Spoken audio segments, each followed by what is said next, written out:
Hi, I'm Marty. And I'm Beth. We are coming to you live from the Smithsonian's National Air and Space Museum in Washington, D.C. Today we want to begin by welcoming Providence Middle School.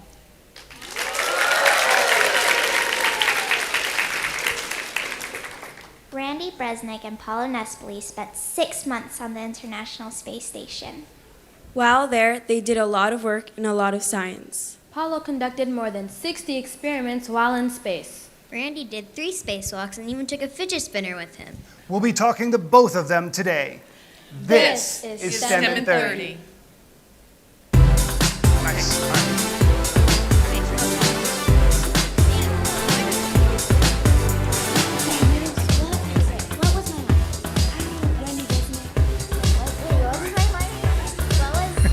Yep.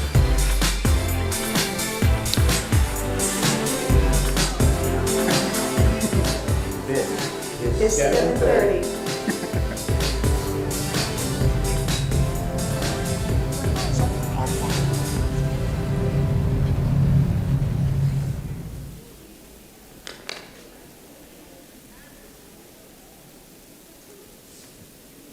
We're joined by Randy, Komrade, Bresnik, and Paolo Nespoli. Thank you guys for joining us on STEM in 30 today. Very happy to be here.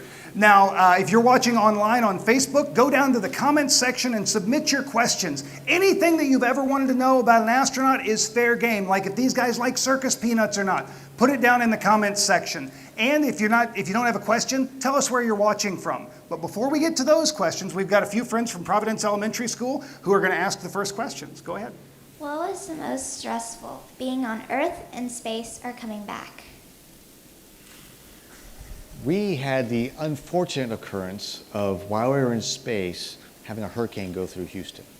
And so even though I went through some physical stress of being in a rocket and launching to space and leaving my family behind, or coming back through the atmosphere and going from 17,500 miles an hour to 0, to me the most stressful was watching Hurricane Harvey go over Houston while my wife and 2 kids were underneath it. Yep, I would agree on that. I mean, we do a lot of things in space that are kind of, I wouldn't say stressful, but you know, you really need to have to be involved with it. But thinking of what the people are doing, because we have control. We think we have control of what happens up there, but you really don't know what is going on down there. So I would agree with Randy. What was the hardest thing to get used to when you came back from space? Hardest thing to get used to was when you get up to space. Right now we have an otolith organ in our ears, right? And that gives us our balance because there's little hairs that are moved by the fluid that goes through the canals in our ears to give us our balance. Well, when you get to space, that all stops, and because there's no gravity to move the fluid in your ear. And so we move around by what we see and what we can touch. And so when you come back to Earth, now all of a sudden that fluid gets moved by gravity and starts moving again and starts actuating those hairs and giving us those sensations. And so when we had to move, I sat on the left side of the Soyuz, Paolo sat on the right, and we had to move to the center seat to be able to go out the hatch when we got back on the ground. And when we lifted ourselves up out of that seat and had to go this way, wow, it felt like we were tumbling. Even though we were just kind of leaning over, it felt like we were tumbling.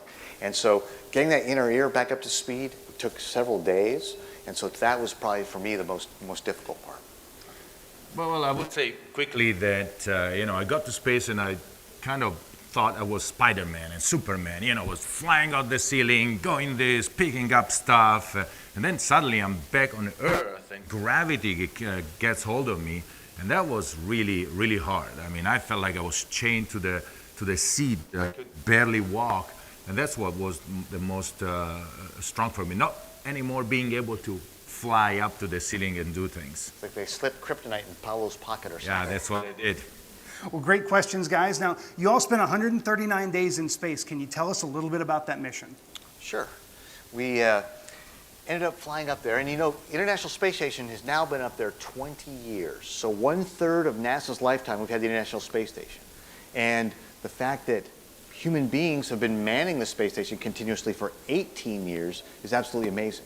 And we've had crews vary from everywhere from crew of 3 to 2, and now we're actually having a crew of 6 up there, and that is our standard crew size. And so we went up there and joined the crew of Expedition 52. They had been up there for several months, and we joined them, our crew of 3, Paolo, myself, and Sergei Ryazanskiy from Russia. And we were up there. We had Expedition 52 for about 5 weeks. They left, and then another crew came up on a different Soyuz, and that's the crew you see up on the screen there, Expedition 53. And we were joined by Sasha Misurkin, a Russian fighter pilot, Mark Vandehei, an Army officer, and Joe Akaba, who actually had been a former Marine. He had been a Peace Corps person, but he had actually been a teacher. When he was selected to be an astronaut, he was teaching science and math in schools and became an astronaut. So they joined us for Expedition 53. And so we ride up and down to the space station in the Soyuz spacecraft. It is a very small spacecraft. It's designed to get us up and back, and that's it. And it's only this big. So imagine Paolo and I and somebody else in spacesuits in a space only this big.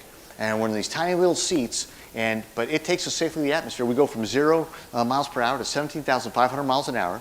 In 6 hours, or 4 orbits around the Earth, we actually dock to the space station.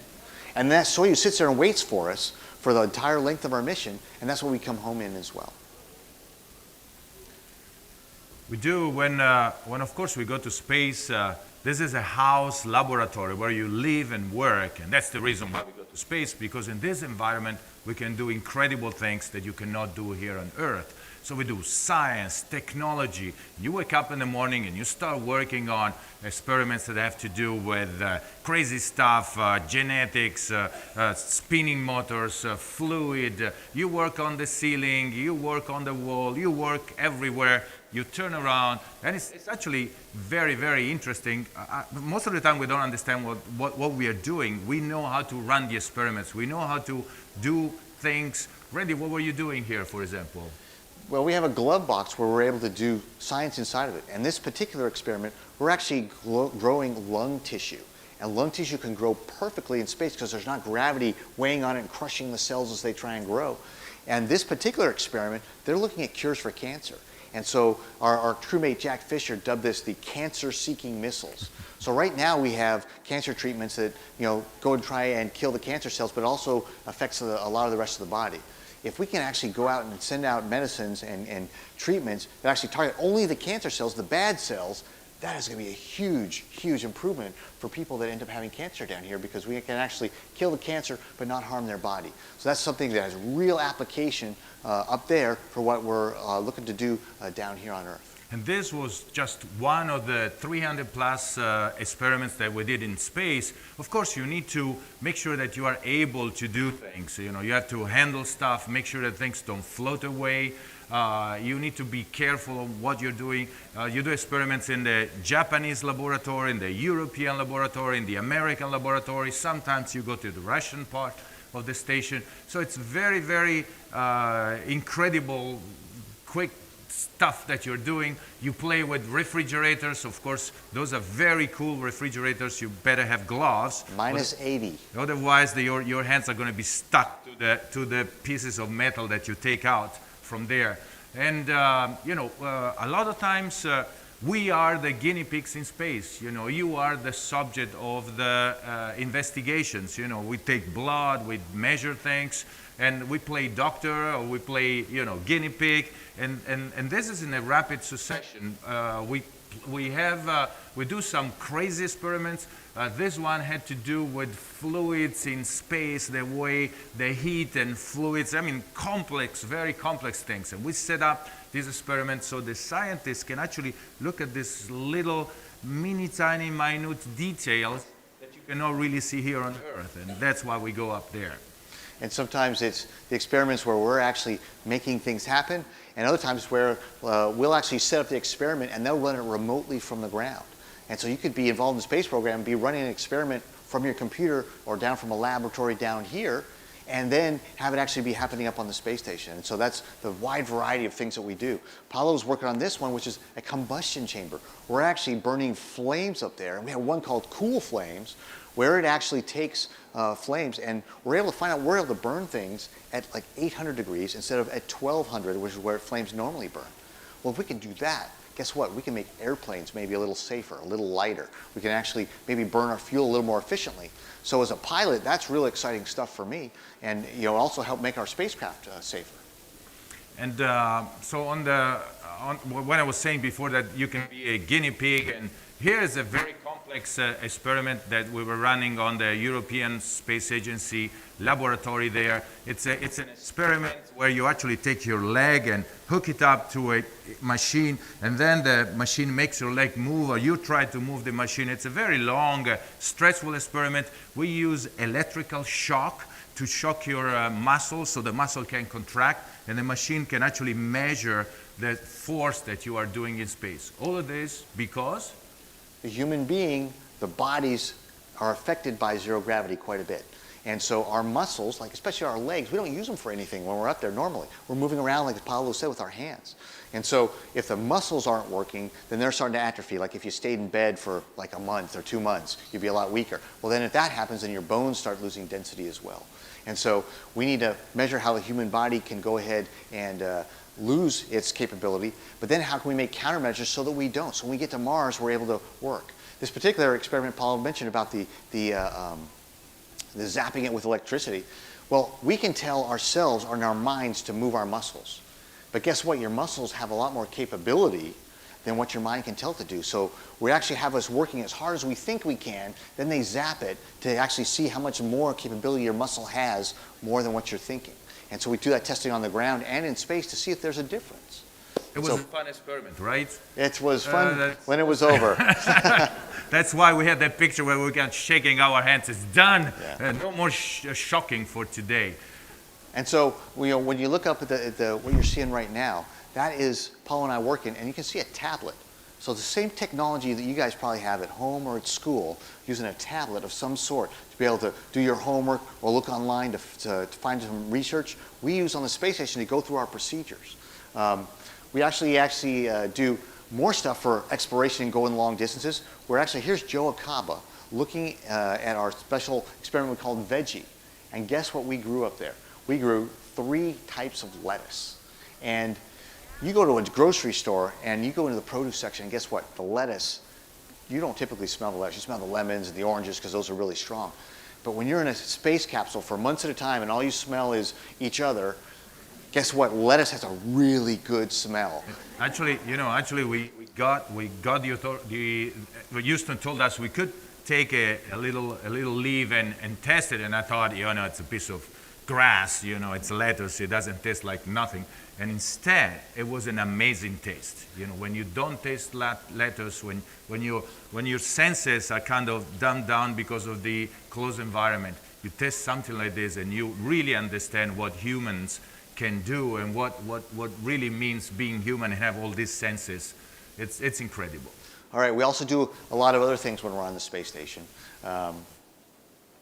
We get to go and look at the Earth, and that's one of our favorite things to do, is to take pictures of the Earth and try and share the incredible beauty with you guys. And we've done that, via our social media, via the NASA web pages, and all this stuff's out there for you guys to go look at. All you have to do is Google the NASA space pictures or Expedition 53, and you can see all these types of things.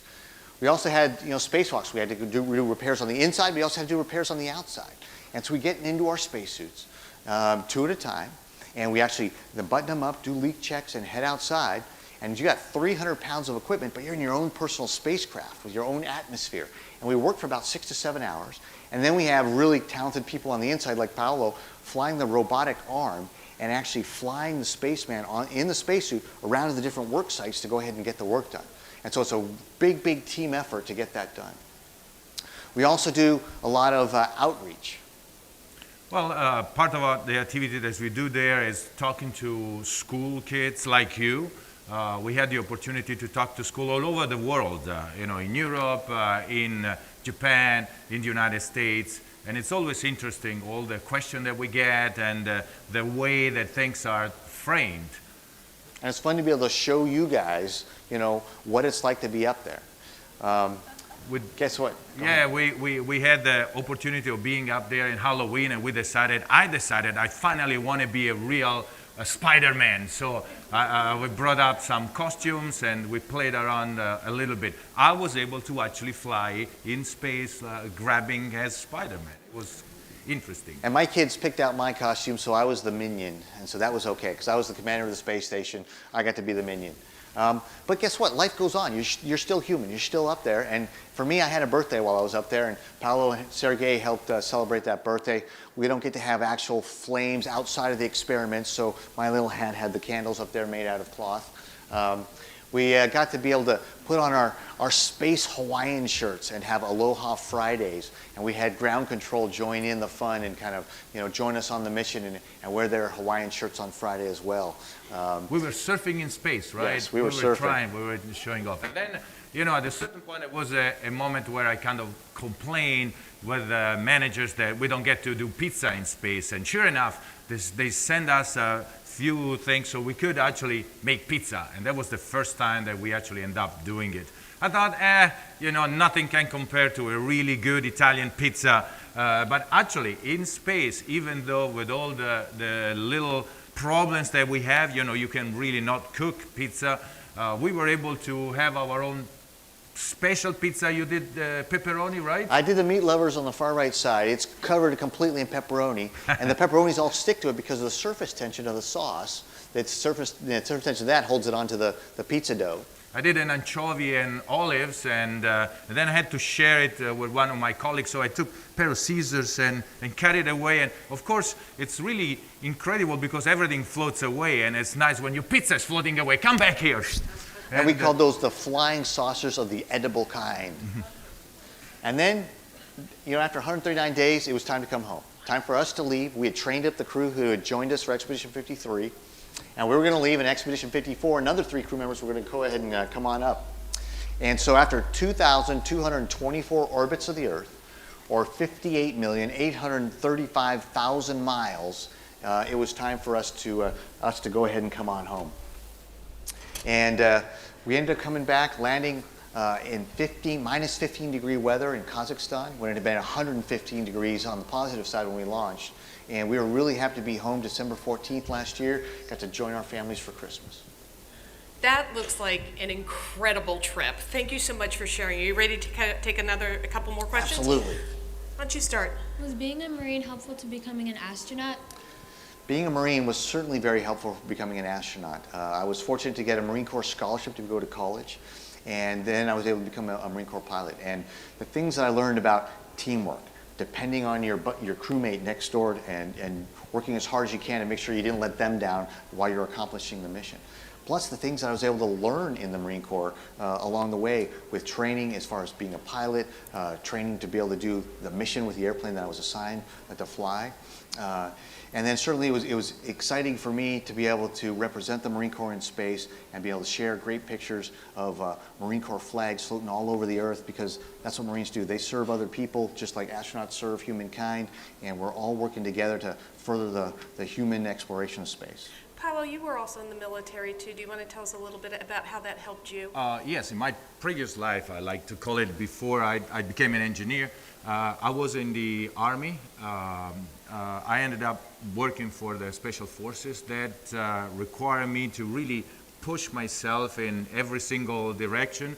It really taught me, as Randy said, that with the right equipment, the right education, you need to study and know what's going on. With the right training, and above all, with the right team, you can really go where you think it's impossible to go. Let you ask your question. What was one of the coolest science experiments you did while you were in space? Oh, I did personally, as a crew, we did 300 plus experiments. Personally, actually touched 60. I would have difficulties in saying which one was the coolest one, because, a lot of the experiments that we were doing, we showed before a picture of this Z-bot. It's a fluid experiment that has to do with fluids and heat and how things change. It's an incredible experiment. But I have difficulties in understanding it. I'm there touching buttons. I think that's a cool experiment. The one that we could touch when we saw the lettuce grow, for example, when we tasted it, that was also very nice. We had many that had to do with measuring our body, taking bloods, and we had some animals on board that we had to take care of. All of them were really interesting. I would have really hard time to mention one. every day you have fun in an incredible number of different fields. What about you? You heard Paolo mention the animals we had. So we had an experiment of mice from Japan. And half the mice we let stay in zero gravity. So they floated around the whole time they were up there for a month. The other ones we actually put in little habitats and we spun them in a little centrifuge so they could feel Earth's gravity. So the only time they had zero gravity was just for a few minutes coming up, and then the majority of the month they had 1G. And so the whole time they were up there, we were taking samples and observing them. And it was funny for me to see a mouse up there in zero gravity. All of a sudden they've, lost it. They're reaching out, trying to get a hold of something. And it made me think, I wonder if that's what I looked like when I first got to zero gravity as well for the first time.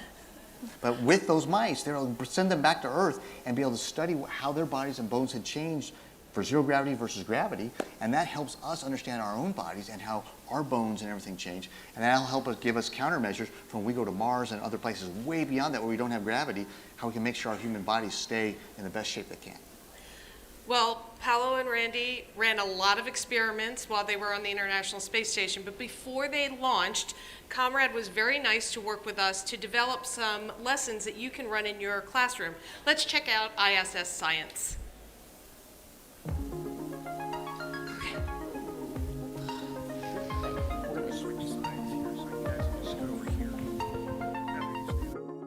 Hello, Astronaut Randy Bresnik. I'm here to talk to you about puffy head bird legs, because that's what happens to us when we get to orbit. All the fluid that's in our body can now go wherever it needs to, and at the same pressure. Because right now, I've got all this water in my legs that's keeping it so I have enough water in my head so I don't pass out. Well, it turns out that when you get to space, that extra 1.5 gallons of water that's there to counteract gravity floats up and makes your head really, really puffy, really uncomfortable. So if you kind of like hung upside down for about a half an hour here in gravity, that would be about how your head feels. And so until you get past the day and a half mark up in space where you can urinate out that extra 1.5 gallons, it's pretty, pretty stuffy and puffy head. All right, now over to Marty and Beth to learn more. Thanks, Komrade. Let's talk a little bit about puffy head bird legs. I'd like to introduce you to a friend of mine. This is astronaut Glovey McGloverson. As you can see, he's filled with fluid, and that fluid right now is down here in his feet. If you've ever stood on your feet for a long time, you'll notice they'll swell up. That's because the fluid is making its way down to your feet. Now let's see what happens when we flip him upside down. All of that fluid rushes down to his head and leaves the foot region. And, if you were doing that, it would feel like you kind of had a stuffy head. Now this happens to astronauts when they go into space. This fluid is not pulled down by gravity, so it sort of floats around. It gets up into your head and you get a puffy head and little bird legs. If you want to try this in your classroom, head over to our website and check out the lesson plan.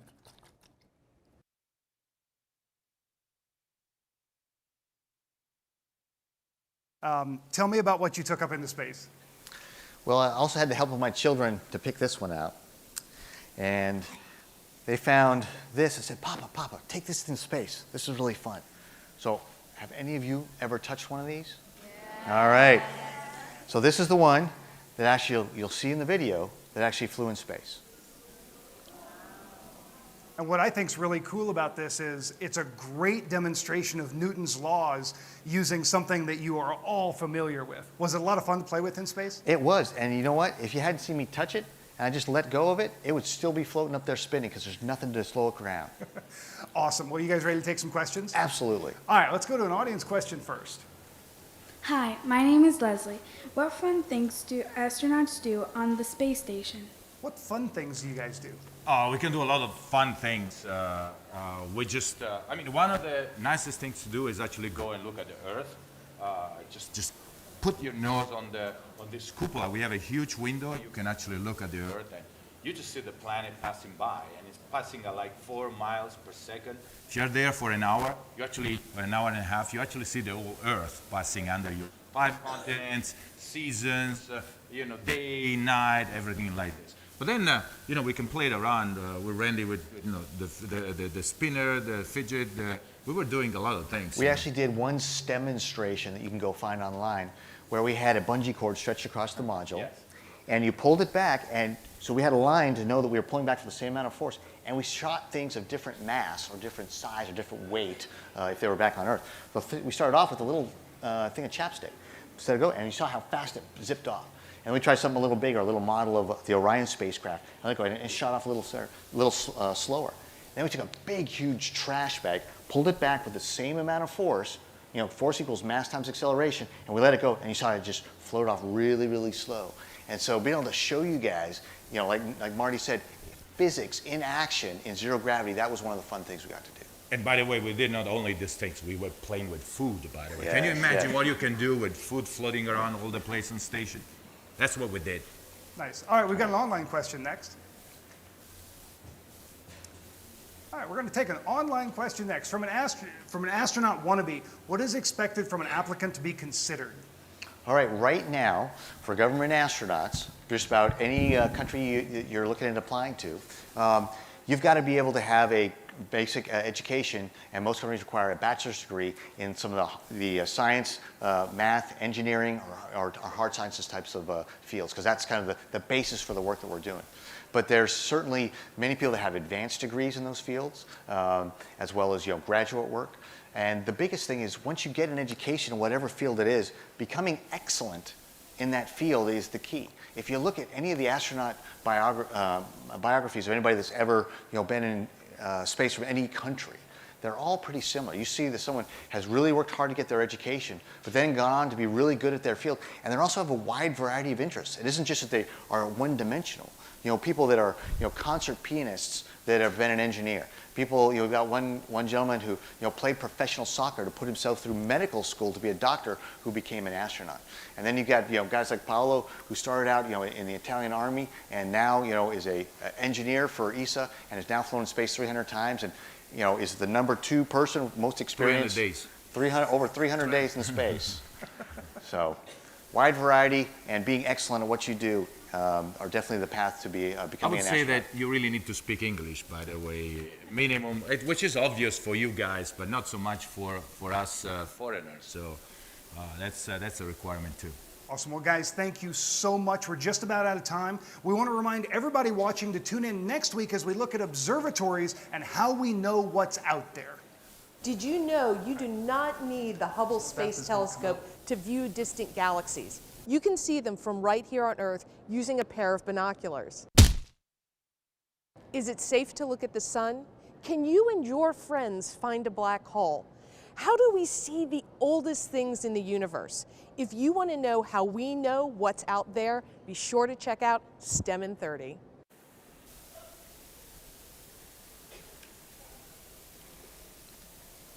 Well, while Komrade was in space, we actually had an opportunity to talk to him, and he had a little surprise for us. If you check out the video, you'll see that we were a little excited about this. Took one of our bookmarks into space. That was absolutely incredible. Komrade, thank you for doing that for us. Yeah, we really, we were very, very excited. And it's back! Back from space with 58 million miles on it. There's your bookmark. Wow! Thank you so much. Thank you so much for doing that. Of course, we want to thank both of our guests, Paolo and Randy, for coming out today, and Providence Middle School. Yep, and we want to thank Boeing for sponsoring the show. Thanks for watching. Thanks for watching. Thank you.